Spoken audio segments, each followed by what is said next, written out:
au lendemain des manifestations qui ont paralysé le fonctionnement du complexe scolaire bilingue Gloire Olympique. L'heure est aux préparatifs du départ des élèves en vacances. L'établissement n'a presque pas tourné ce vendredi. Enseignants et staff administratifs conjuguent leurs efforts pour que la remise des bulletins prévue la semaine prochaine se passe dans de bonnes conditions. Les responsables sont d'autant plus motivés qu'aucune mesure conservatoire n'a été prise jusqu'ici à la suite des accusations portées contre leur école. C'est que les autorités compétentes se donnent un peu de temps pour voir clair dans cette histoire qui défraie la chronique depuis lundi dernier.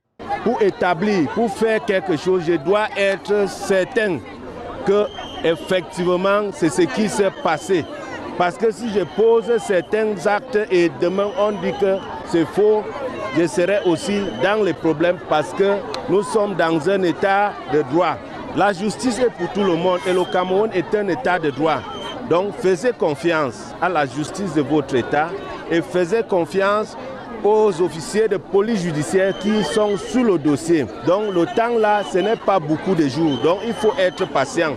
Le gouvernement joue lui aussi la carte de la prudence. Pour le ministre de l'Éducation de base, il est prématuré au stade actuel des investigations de procéder à la fermeture de l'établissement, comme le souhaitent certains. Nous n'avons pas pris la place de la justice. Non, nous sommes venus appeler tout le monde au calme pour que pendant que la justice poursuit son cours, l'école puisse continuer avec ceux qui sont là et que l'on rappelle que s'il y a des responsables, ils seront sévèrement punis et que si l'école était incriminée d'une manière ou d'une autre, il y a des mesures qui vont être prises.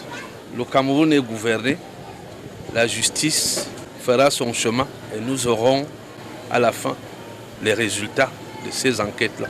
La réunion de crise tenue jeudi dans l'après-midi et regroupant toutes les parties prenantes au conflit a permis d'apaiser les tensions en attendant les résultats des enquêtes qui se poursuivent.